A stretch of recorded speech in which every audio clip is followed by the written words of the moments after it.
स्वागत है प्यारे बच्चों। आज हम 10वीं कक्षा के हिंदी विषय का 10वां पाठ बूढ़ी काकी यह देखेंगे।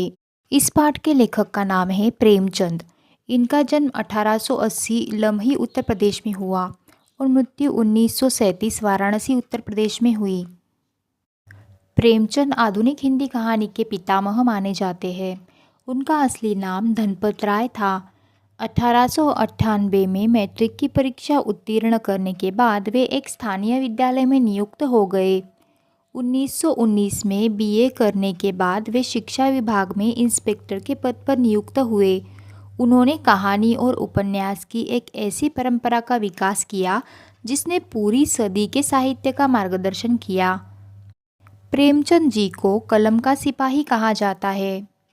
इनकी प्रमुख कृतियाँ हैं सेवा सदन, प्रेमाश्रम, रंगभूमि, निर्मला, कायाकल्प, गबन, कर्मभूमि, गोदान, मंगलसूत्र, अपूर्ण उपन्यास, संग्राम, करबला और प्रेम की वेदी नाटक, हंस, माधुरी, जागरण आदि संपादन, मानसरोवर कहानी संग्रह।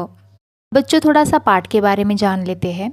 बूढ़ी काकी कहानी के माध्यम से कहानीकार प्रेमचंद जी ने हमारे समाज में वृद्धों की दयनीय स्थिति का बड़े ही मार्मिक ढंग से वर्णन किया है। साथ ही यह बताने का प्रयास किया है कि बुजुर्ग उपेक्षा के पात्र बन गए हैं। हमारा कर्तव्य है कि हम उनकी उचित देखभाल करें और उन्हें भावनात्मक संरक्षण प्रदान करें। तो चलो बच्चों, पाठ की शुरुआत करते हैं। बुढ़ापा बहुधा बचपन का पुनरागमन हुआ करता है। बूढ़ी काकी में जिह्वा स्वाद के सिवा और कोई चेष्टा शेष न थी और न अपने कष्टों की ओर आकर्षित करने के लिए रोने के अतिरिक्त कोई दूसरा सहारा ही। समस्त इंद्रियां, नेत्र, हाथ और पैर जवाब दे चुके थे।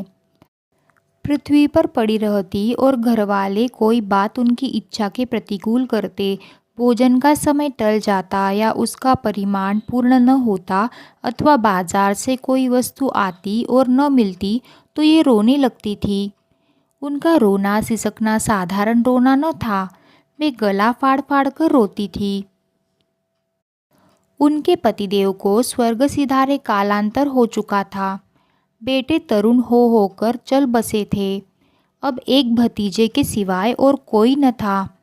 उसी भतीजे के नाम उन्होंने अपनी सारी संपत्ति लिख दी। लिखाते समय भतीजे ने खूब लंबे चौड़े वादे किए, किंतु वे सब वादे केवल कूली डिपो के दलालों के दिखाए हुए सब्ज बाग थे। तो बच्चों, सब्ज बाग यानी कि प्रलोभन। यद्यपि उस संपत्ति की वार्षिक आय 150-200 रुपये से कम न थी, तथापि बूढ़ी काकी को पेट भर भोजन भी कठिनाई से मिलता था।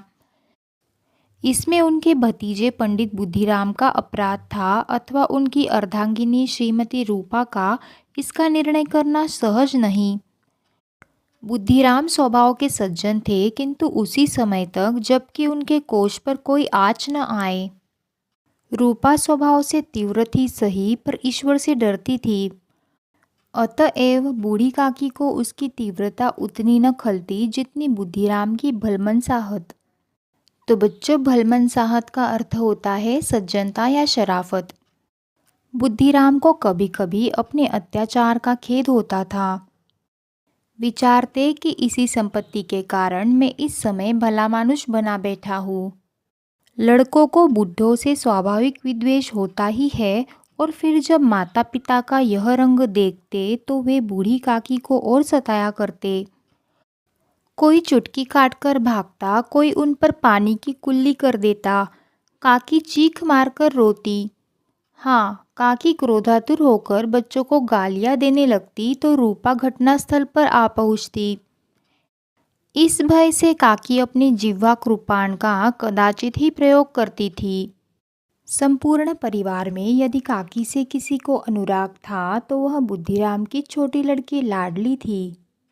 लाडली अपने दोनों भाइयों के भय से अपने हिस्से की मिठाई चबेना बूढ़ी काकी के पास बैठकर खाया करती थी। यही उसका रक्षागार था। रात का समय था। बुद्धिराम के द्वार पर शहनाई बज रही थी और गांव के बच्चों का झुंड विस्मयपूर्ण नेत्रों से गाने का रसास्वादन कर रहा था। चारपाइयों पर मेहमान विश्राम कर रहे थे। दो एक अंग्रेजी पढ़े हुए नवयुवक इन व्यवहारों से उदासीन थे।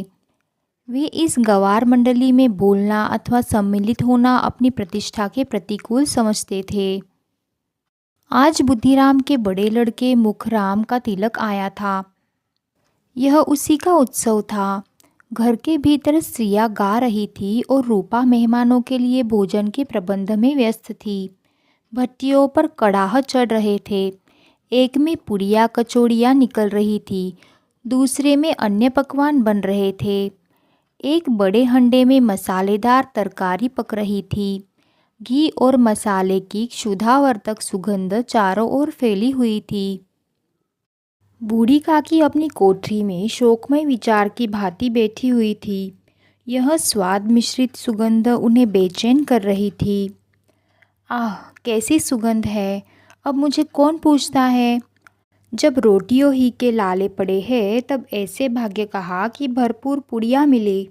यह विचार कर उन्हें रोना आया। कलेजे में हुक सी उठने लगी, परंतु रूपा के भय से उन्होंने फिर मौन धारण कर लिया।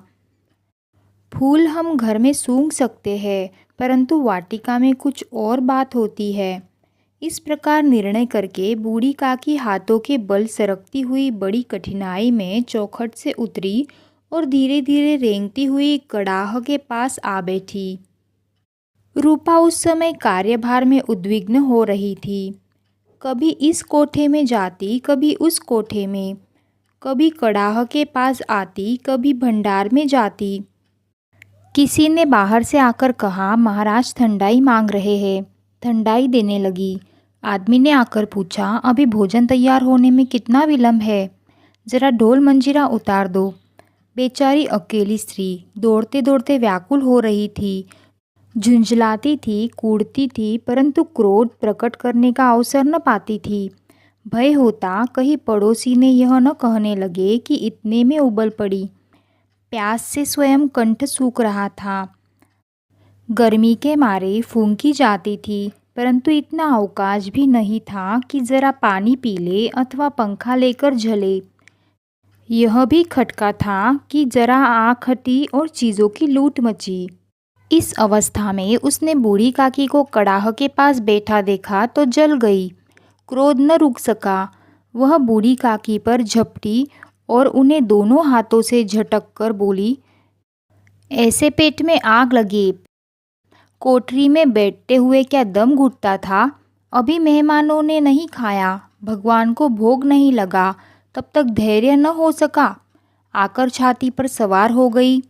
इतना ठूसती है, न जाने कहाँ भस्म हो जाता है। भला चाहती हो तो जाकर कोठरी में बैठो। जब घर के लोग खाने लगेंगे तब तुम्हें भी मिलेगा। तुम कोई देवी नहीं हो कि चाहे किसी के मुंह में पानी न जाए, परंतु तुम्हारी पूजा पहले ही हो जाए। बूढ़ी काकी अपनी कोठरी में जाकर पश्चाताप कर रही थी कि मैं कहाँ से कहाँ पहुँच गई।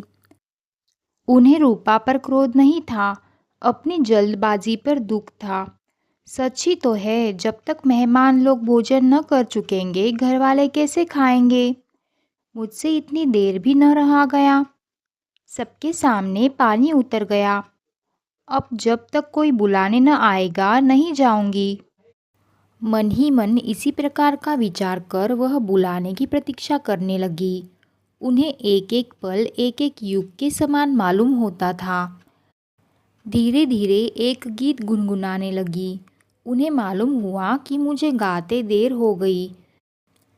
क्या इतनी देर तक लोग भोजन कर ही रहे होंगे? किसी की आवाज़ नहीं सुनाई देती। अवश्य ही लोग खा पीकर चले गए। मुझे कोई बुलाने नहीं आया। रूपा चिढ़ गई है, क्या जाने न बुलाए। सोचती हो कि आप ही आएंगी, वह कोई मेहमान तो नहीं जो उन्हें बुलाऊं।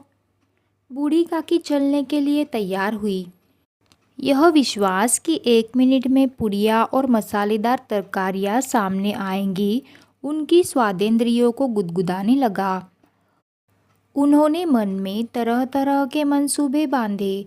पहले तरकारी से पुड़िया खाऊंगी, फिर दही और शक्कर से। कचौड़ियाँ रायते के साथ मज़ेदार मालूम होंगी। चाहे कोई बुरा माने चाहे भला, मैं तो मांग मांग कर खाऊंगी। लोग यही न कहेंगे कि इन्हें विचार नहीं। कहाँ करे, इतने दिन के बाद पुड़िया मिल रही है तो मुंह जूठा करके थोड़े ही उठ जाऊंगी। मेहमान मंडली अभी बैठी हुई थी। कोई खाकर उंगलियां चाटता था, कोई तिरछे नेत्रों से देखता था कि और लोग अभी खा रहे हैं या नहीं। कोई इस चिंता में था कि पत्तल पर पुड़िया छूटी जाती है, किसी तरह इन्हें भीतर रख लेता। कोई दही खाकर जीभ चटकारता था, परंतु दूसरा दोना मांगते संकोच करता था कि इतने में बूढ़ी काकी रेंगती हुई उनके बीच में जा पहुंची। कई आदमी चौंक कर उठ खड़े हुए, पुकारने लगे, अरे ये बुढ़िया कौन है? यह कहाँ से आ गई?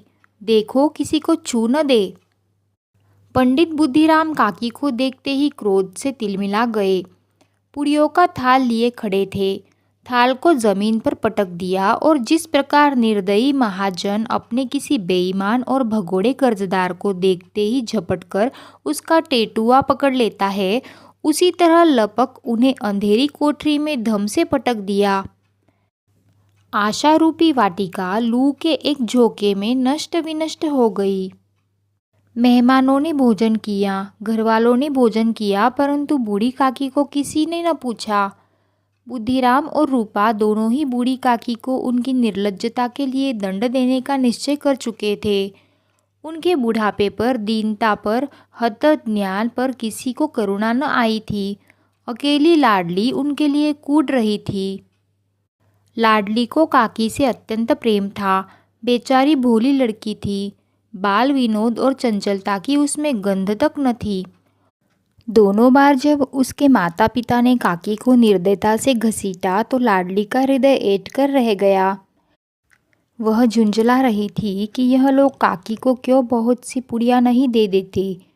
उसने अपने हिस्से की पुड़िया बिल्कुल न खाई थी। अपनी गुड़ियों की पिटारी में बंद कर रखी थी। उन पुड़ियों को काकी के पास ले जाना चाहती थी।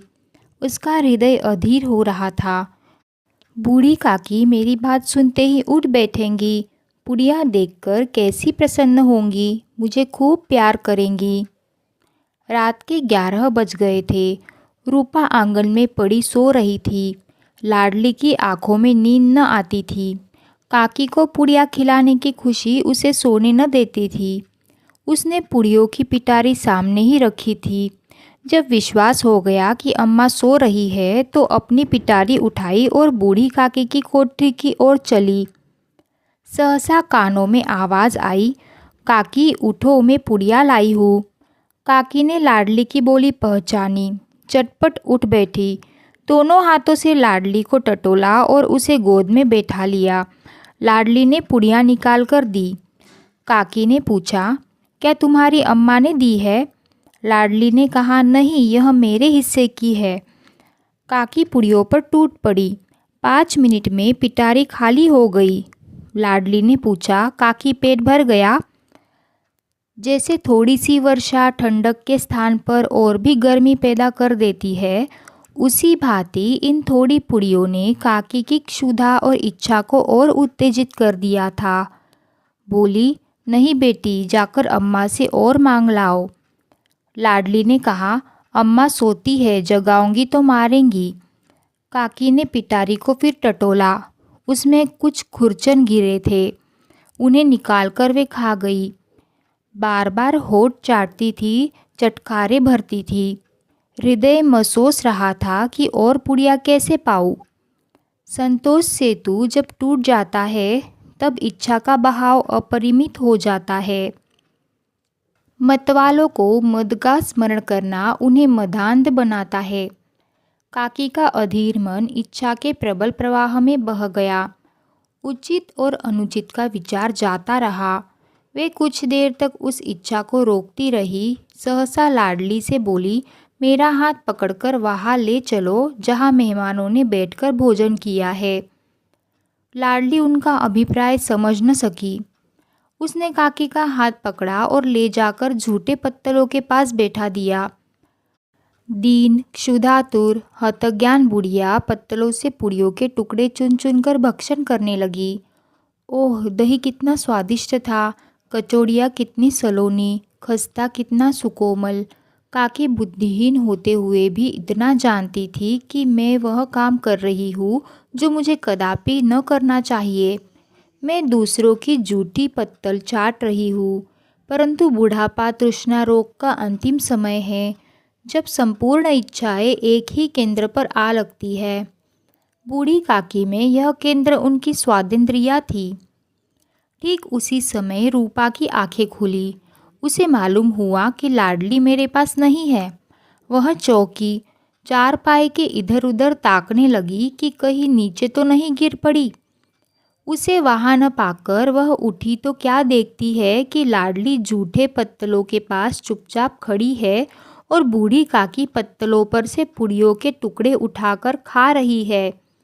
रूपा का हृदय सन्न हो गया। परिवार का एक बुजुर्ग दूसरों की जूठी पत्तल टटोले, इससे अधिक शोकमय दृश्य असंभव था। पुड़ियों के कुछ ग्रासों के लिए उसकी चचेरी सास ऐसा पतित और निकृष्ट कर्म कर रही है। ऐसा प्रतीत होता मानो जमीन रुक गई, आसमान चक्कर खा रहा है, संसार पर कोई आपत्ति आने वाली है। रूपा को क्रोध न आया। शोक के सम्मुख क्रोध कहा। करुणा और भय से उसकी आंखें भर आई। इस अधर्म के पाप का भागी कौन है? उसने सच्चे हृदय से गगनमंडल की ओर हाथ उठाकर कहा, परमात्मा मेरे बच्चों पर दया करो, इस अधर्म का दंड मुझे मत दो, नहीं तो मेरा सत्यानाश हो जाएगा। रूपा को अपनी स्वार्थपरता और अन्याय इस प्रकार प्रत्यक्ष रूप में कभी न दिख पड़े थे। वह सोचने लगी, हाय कितनी निर्दयी हूँ, जिसकी संपत्ति से मुझे 200 रुपया वार्षिक आय हो रही है, उसकी यह दुर्गति, और मेरे कारण। हे दयामय भगवान, मुझसे बड़ी भारी चूक हुई है, मुझे क्षमा करो। आज मेरे बेटे का तिलक था, सैकड़ों मनुष्यों ने भोजन किया, मैं उनके इशारों की दासी बनी रही, अपने नाम के लिए सैकड़ों रुपए व्यय कर दिए, परंतु जिसकी बदौलत हजारों रुपए खाए, उसे इस उत्सव में भी भरपेट भोजन न दे सकी, केवल इसी कारण कि वह वृद्धा असहाय है। रूपा ने दिया जलाया, अपने भंडार का द्वार खोला और एक थाली में संपूर्ण सामग्रियां सजाकर बूढ़ी काकी की ओर चली। रूपा ने कंठावरुद्ध स्वर में कहा, काकी उठो, भोजन कर लो। मुझसे आज बड़ी भूल हुई, उसका बुरा न मानना। परमात्मा से प्रार्थना कर दो कि वह मेरा अपराध क्षमा कर दे। भोले भोले बच्चों की भांति जो मिठाइयाँ पाकर मार और तिरस्कार सब भूल जाता है, बूढ़ी काकी वैसे ही सब भूलकर बैठी हुई खाना खा रही थी। उनके एक एक रोए से सच्ची सदिच्छाएं निकल रही थी और रूपा बैठी इस स्वर्गीय दृश्य का आनंद लेने में निमग्न थी। तो बच्चों, यह पाठ यही संपूर्ण होता है। यह वीडियो देखने के लिए सभी का बहुत बहुत धन्यवाद। अगर यह वीडियो आपको हेल्पफुल लगी तो इस चैनल को ज़रूर सब्सक्राइब करें और नई वीडियोस की नोटिफिकेशन पाने के लिए साथ में जो बेल आइकॉन दिया है उसे प्रेस करना ना भूलें।